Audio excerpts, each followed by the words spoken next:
स्वागत. बुलेटिनच्या सुरुवातीलाच आपण घेणार आहोत महत्त्वाच्या बातम्यांचा सुपरफास्ट आढावा 100 हेडलाईन्सच्या माध्यमातून. एसटी कर्मचाऱ्यांचं आज आंदोलन. एसटी कर्मचाऱ्यांची थकीत 4,000 कोटींची देणी देण्यात यावीत यासाठी कामगार संघटना कृती समितीसह अन्य 2 संघटनांकडून आंदोलनाचा पवित्रा. उपमुख्यमंत्री एकनाथ शिंदेंच्या उपस्थितीत सह्याद्री अतिथीगृहावर सर्व एसटी संघटनांची बैठक. एसटी कर्मचाऱ्यांच्या मागण्यांवर तोडगा निघतोय का हे पाहणं महत्त्वाचं. कोविड काळात पगारवाढीची घोषणा मात्र वाढीव रक्कम दिली नाही. या सरकारने कर्मचाऱ्यांना एकही पैसा दिला नाही. महाराष्ट्र एसटी कर्मचारी काँग्रेसचे सरचिटणीस श्रीरंग बर्गेंचा आरोप. आता नाही तर कधीच नाही, बर्गेंचा इशारा.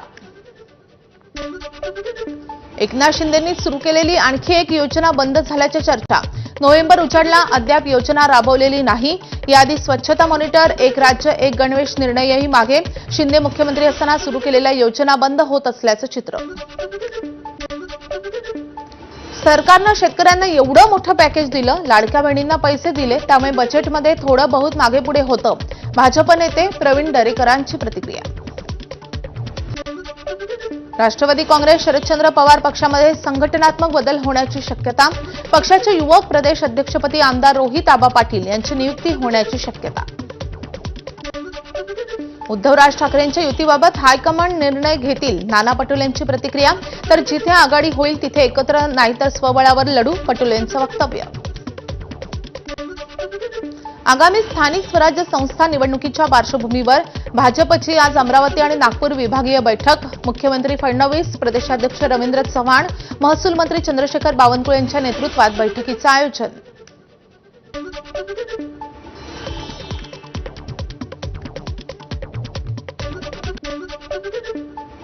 आता एक मोठी बातमी आहे. मंत्री उदय सामंत शरद पवारांच्या भेटीसाठी पोहोचलेत. सिल्वर ओक या निवासस्थानी उदय सामंत हे शरद पवारांची भेट घेण्यासाठी पोहोचलेत. मात्र भेटीचं कारण अद्याप अस्पष्ट आहे. यापूर्वी देखील उदय सामंतांनी अशा प्रकारे शरद पवारांची भेट घेतलेली होती. मात्र आज ते नेमके शरद पवारांची भेट घ्यायला का पोहोचलेत, का त्यांच्या निवासस्थानी दाखल झालेत, हे कारण अजून कळू शकलेलं नाहीये. उदय सामंत शरद पवारांच्या भेटीला दाखल झालेले आहेत. शिवसेनेचे ज्येष्ठ नेते आणि उद्योगमंत्री उदय सामंत शरद पवारांच्या भेटीला दाखल झालेत. एक मोठी बातमी आहे. आपण पाहतोय उदय सामंत हे शरद पवारांच्या भेटीला दाखल झालेले आहेत. भेटीचं कारण मात्र अस्पष्ट आहे. सध्या राज्यातली वेगवेगळ्या स्तरावरचे प्रश्न असतील किंवा सध्या स्थानिक स्वराज्य संस्थांच्या निवडणुका, या सगळ्या पार्श्वभूमीवर जेव्हा अशा भेटीगाठी होतात तेव्हा निश्चितच चर्चांना उधाण येतं. या संदर्भात अधिक माहिती देण्यासाठी आपले प्रतिनिधी निलेश बुधावले आपल्यासोबत आहेत. निलेश, भेटीचं कारण नेमकं काय?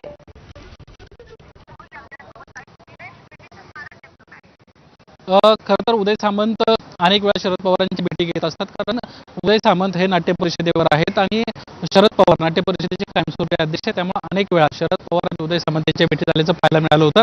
साधारणपणे 1-1.5 महिन्यापूर्वी नाट्य परिषदेची एक बैठक देखील मुंबईत रवींद्र नाट्य मंदिर इथं पार पडली होती. त्या ठिकाणी शरद पवार असतील, उदय सामंत असतील किंवा राज्यभरातले वेगवेगळे कलाकार असतील, ही सर्व मंडळी त्या ठिकाणी आल्याचं देखील आपल्याला दिसलं होतं. आज देखील अशाच पद्धतीची एखादी बैठक असू शकते अशी प्राथमिक माहिती मिळते. त्यांच्या भेटीचं कारण अद्याप स्पष्ट आहे. काही वेळानंतर उदय सामंत ज्यावेळेस माध्यमांसमोर बोलतील त्यावेळेस कारण स्पष्ट होईल. मात्र आत्ताची जी घडामोड आहे त्यानुसार रोहित पवार सुद्धा सिल्वर ओकमध्ये आहेत, उदय सामंत देखील त्या ठिकाणी पोहोचलेले आहेत. त्यामुळे नेमकी आता काय या सगळ्या विषयांसंदर्भात वेगवेगळ्या विषयांसंदर्भात चर्चा होते हे पाहणं महत्त्वाचं राहणार आहे. मात्र ही नाट्य परिषदेसंदर्भातली चर्चा असू शकते याची दाट शक्यता आहे. नक्कीच या भेटीचं कारण आपल्या समोर येईलच. निलेश, अपडेट घेत राहू. सध्या धन्यवाद या सगळ्या सविस्तर माहितीसाठी. तर सध्या संजय राऊत बोलतायत, आपण थेट जाऊयात. जबाबदारी आहे. पुण्यामधले एक मंत्री केंद्रात आहेत आणि ज्या प्रकारे पुण्याची बदनामी सुरू आहे ती गंभीर बाब आहे. पुण्यामध्ये सुद्धा ठाण्या इतकीच जबरदस्त गुंडगिरी सुरू आहे. रावसाहेब, आज काँग्रेसची बैठक आहे. यापूर्वी हर्षवर्धन सपकाळांनी त्यांची भूमिका महाविकास आघाडीमध्ये नवाबको अशी स्पष्टपणे जाहीररित्या दर्शवली होती. आज बैठक आहे. काय मनसेचा महाविकास आघाडीमध्ये सहभाग होण्याच्या बाबतची काही चर्चा किंवा यातलं हर्षवर्धन सपकाळांचं म्हणणं असं आहे की महाविकास आघाडी मनसेला घ्यायचं असेल तर तो निर्णय दिल्लीतून होईल, हे तुम्हाला पटतंय? नाही, त्यांचं म्हणणं बरोबर आहे आणि दिल्लीमध्ये आम्ही चर्चा करत आहोत. किंवा आमची चर्चा झाली आहे. कालसुद्धा माझं सरचिटणीस वेणुगोपाल यांच्याशी काही विषयावर चर्चा झालेली आहे. मी राहुलजींशी पण चर्चा करीन आणि आम्ही उद्धवजी खरगे साहेबांशी चर्चा करतील. प्रश्न तो नाही आहे. उद्याचं जे शिष्टमंडळ आहे ते सर्व पक्षीय शिष्टमंडळ आणि अराजकीय शिष्टमंडळ आहे हे हर्षवर्धन सकपाळ यांनी समजून घेतलं पाहिजे. हा विषय एका पक्षाचा नाही. मतदार यादीतले घोटाळे, EVMचे घोटाळे, निवडणूक यंत्रणेतला भ्रष्टाचार, भारतीय जनता पक्षाची यंत्रणेवरची दडपशाही ह्याच्यावर एकत्रित आवाज उठवणं गरजेचं आहे. म्हणून तर राहुल गांधी यांनी सगळ्यांची मदत घेतली या विषयात. हे एकट्याचं कामच नाही आहे. उद्या आम्ही सर्व पक्ष महाराष्ट्र राज्याचे मुख्य निवडणूक अधिकारी चोखलिंगम यांना भेटत आहोत, एक निवेदन देत आहोत, त्यांच्याशी चर्चा करत आहोत. त्यानंतर उद्या 1:30 वाजता यशवंतराव चव्हाण प्रतिष्ठानमध्ये आम्ही पत्रकार परिषद घेत आहोत. या शिष्टमंडळात माननीय शरद पवार साहेब, माननीय उद्धव ठाकरे साहेब, माननीय हर्षवर्धन सकपाळजी, माननीय राज ठाकरेजी, महाराष्ट्र नवनिर्माण सेनेचे अध्यक्ष, त्यानंतर कॉम्रेड अजित नवले, कॉम्रेड सुभाष लांडे, रईस खान, असे जयंतराव पाटील शेका पक्षाचे, या सगळ्यांना आमंत्रित केलेलं आहे आम्ही आणि सगळे येत आहेत. आता हर्षवर्धन सकपाळ यांचा एक मुद्दा आहे की इंडिया आघाडीत नसलेले पक्ष त्यात आहेत म्हणजे कोण आहेत? म्हणजे कोण आहेत? इथे इंडिया आघाडी किंवा महाविकास आघाडीचा पक्ष विषयच नाही. सर्व पक्षीय शिष्टमंडळ. आम्ही देवेंद्र फडणवीस यांनाही आमंत्रण दिलेलं आहे ना, आणि आम्ही अजित पवार आणि त्यांच्या इतर घटक पक्षांना आमंत्रण दिलं आहे की हा विषय, निवडणूक आयोगाचा विषय हा संविधान आणि लोकशाहीच्या संदर्भातला महत्त्वाचा विषय आहे. याच्यात राजकारण कोणी आणूच नये.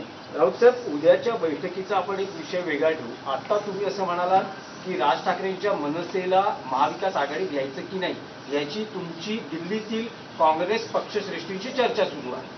तुम्ही अलीकडच्या काळात राज ठाकरेंना अनेकदा भेटलेला आहात. राज ठाकरे स्वतः इच्छुक आहेत का महाविकास आघाडीत यायला? एक लक्षात घ्या, महाविकास आघाडीमध्ये जर नवीन घटक घ्यायचा असेल तर नक्कीच एकत्र बसून चर्चा करावी लागेल असं माझं म्हणणं आहे. आणि काँग्रेसचं नेतृत्व दिल्लीमध्ये आहे. काँग्रेसच्या नेतृत्वाला इथे अधिकार घ्यायचा, कोणताही निर्णय घ्यायचा अधिकार नाही, हे मान्य केलं पाहिजे. जसं अजित पवार किंवा आहे तुमचे एकनाथ शिंदे हे निर्णय घेऊ शकते, त्यांचा निर्णय अमित शहा घेतात दिल्लीत. काँग्रेसचंही तसंच आहे. महाराष्ट्रात 3 पक्ष आहेत जे स्वतः निर्णय घेऊ शकत नाहीत. एक पक्षाचे अध्यक्ष खरगे साहेब आहेत, ते दिल्लीत निर्णय घेतील, आणि दुसरे जे 2. तर या प्रेस कॉन्फरन्सकडे आपले लक्ष असणारच आहे. मात्र घेऊयात उर्वरित बातम्यांचा आढावा. ठाण्यामध्ये ठाकरे सेना आणि मनसेचा एकत्रित मोर्चा. ठाण्यातील नागरिकांच्या समस्या मांडण्यासाठी सायंकाळी सभेचं आयोजन. सभेसाठी मोठा मंच महापालिकेसमोर. कर्नाटकात राष्ट्रीय स्वयंसेवक संघाच्या शाखांवर बंदी घालण्याची मंत्री प्रियांक खरगेंची मागणी. याबाबत मुख्यमंत्री सिद्धरामय्या यांना पत्र. शाळा आणि महाविद्यालयांमध्ये आरएसएसच्या कार्यक्रमांवर बंदी घालण्याची पत्रातून मागणी. संघावर बंदीची मागणी करणं म्हणजे वैचारिक दारिद्र्य. याआधीही संघावर बंदी घालण्याचा प्रयत्न झाला, मात्र संघ वाढत राहिला. भाजपच्या केशव उपाध्ये यांची प्रियांक खरगेंवर टीका. मंत्री पंकजा मुंडेंच्या वैद्यनाथ सहकारी साखर कारखान्याची विक्री. विश्वासात न घेता 132 कोटींना व्यवहार. रविकांत तुपकर यांच्या क्रांतिकारी शेतकरी संघटनेची न्यायालयामध्ये धाव घेण्याची तयारी. बेमुदत उपोषणाचाही इशारा. काँग्रेसचे माजी आमदार भाऊ पाटील गोरेगावकर हाती भगवा घेणार. उद्या एकनाथ शिंदे यांच्या उपस्थितीमध्ये शिवसेनेमध्ये प्रवेश करणार. काँग्रेसमधील अंतर्गत वादामुळे काँग्रेस सोडत असल्याची भूमिका. राज्याचे कृषी मंत्री आणि राष्ट्रवादी काँग्रेस अजित पवार पक्षाचे नेते दत्ता भरणे यांची धाराशिव जिल्ह्याचे संपर्क मंत्री म्हणून नियुक्ती. या नियुक्तीमुळे जिल्ह्यातील राष्ट्रवादी काँग्रेसच्या कार्यकर्त्यांमध्ये उत्साहाचं वातावरण आहे. वसई विरार पालिकेचे माजी आयुक्त अनिल कुमार पवार यांच्यासह 18 भूमाफिया आणि अधिकाऱ्यांविरुद्ध न्यायालयामध्ये 341 पानांचं आरोपपत्र दाखल. आयुक्त पदावर असताना अनिल कुमार पवारांनी लाच घेतल्याचा आरोप. ईडीकडून 71 कोटींची मालमत्ता तात्पुरती जप्त. मनसे कार्यकर्त्यांकडून एका हिंदी भाषिक महिलेला त्यांच्या कार्यालयामध्ये बोलावून कानशिलात लगावण्याचा प्रकार. कानशिलात लगावल्याचा व्हिडिओ कार्यकर्त्याकडून व्हायरल. ट्रेनमध्ये महिलेला एक मराठी पुरुषाशी वाद झालेला होता आणि त्यावरूनच आता हा वाद वाढलेला आहे. कल्याणमध्ये परप्रांतीय महिलेची मुचोरी, मराठी माणसाबद्दल वापरले अपशब्द. वसंत व्हॅली परिसरामध्ये असलेल्या डी-मार्ट मधील घटना. मनसेच्या आक्रमक पावित्र्यानंतर महिलेनं मागितली माफी. नाशिकच्या कुंभमेळ्याच्या तयारीला वेग. रामकुंड परिसरामध्ये जुनं वस्त्रांतर गृह पाडण्याचं काम सुरू. भाविक साधूंकरता महापालिकेचा आराखडा तयार. नागपुरातील भगत हेटी गावामध्ये जिल्हाधिकाऱ्यांकडून सर्वेक्षण. एबीपी माझाच्या बातमीनंतर प्रशासनाकडून दखल. जिल्हाधिकाऱ्यांनी जाणून घेतल्या नागरिकांच्या समस्या. नागरिकांसाठी लवकरच सोयी सुविधा उपलब्ध होणार. यवतमाळमध्ये 6 वर्षाच्या मुलाचा उपचारादरम्यान शासकीय रुग्णालयामध्ये मृत्यू. सर्दी खोकल्याचं औषध घेतल्यानंतर तब्येत बिघडल्याचा परिवाराचा दावा. अन्न आणि औषध विभागाकडून मेडिकलमधून 5 औषधांचे नमुने घेण्यात आलेले आहेत. अहवालाची प्रतीक्षा. मान्सूननं एक्झिट घेतल्यानंतर मुंबईतील ऑक्टोबर हिटच्या झळा सुरू झाल्यात. अचानक झालेल्या तापमानवाढीमुळे तापासह इतर आजारांना निमंत्रण. तर दिवाळीमध्ये पुन्हा पाऊस पडेल, हवामान खात्याचा अंदाज. एसटीच्या आवडेल तिथे प्रवासाचे पास 20 ते 25% स्वस्त. आवडेल तिथे प्रवास योजनेअंतर्गत प्रवाशांना एकाच पासवर राज्यातील कुठेही अमर्याद प्रवास करण्याची सुविधा. सतीश भोसले उर्फ खोक्याच्या कुटुंबाला झालेल्या मारहाण प्रकरणामध्ये मारेकऱ्यांवर अखेर गुन्हा दाखल. अॅट्रॉसिटी पॉस्को अंतर्गत 10 ते 15 जणांवर शिरूर पोलीस ठाण्यामध्ये गुन्हा दाखल. कोल्हापूरच्या बनावट नोटांचं मुंबई कनेक्शन. आरोपींनी मुंबईमध्ये बनावट नोटा कुणाला दिल्या याचाही पोलिसांकडून तपास सुरू. या प्रकरणातील आरोपींची संख्या वाढण्याची शक्यता. मुंबईतील कुर्ला पश्चिम परिसरातील अनेक दुकानांना भीषण आग. आगीमुळे परिसरामध्ये भीतीचं वातावरण. जळगाव शहरातील दशरथ नगर भागामध्ये मोकळ्या जागेमध्ये उभ्या असलेल्या अॅम्ब्युलन्सला अचानक आग. शॉर्ट सर्किटमुळे आग लागल्याचा अंदाज. घटनेमुळे परिसरामध्ये भीतीचं वातावरण. छत्रपती संभाजीनगरजवळ केमिकल ट्रकचा भीषण अपघात. ट्रक पलटी झाल्यानं आग लागली. चालकाच्या प्रसंगावधानामुळे जीवितहानी टळली.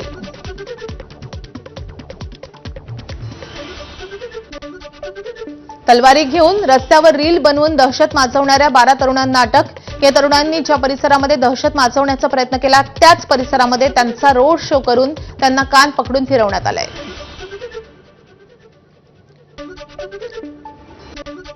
नाशिकच्या सातपूर परिसरामध्ये कटर टँकचं स्फोट प्रकरण. उपचारादरम्यान दोघांचा मुंबईत मृत्यू. टँकवर गाडीचं चाक गेल्यानं झाला होता स्फोट.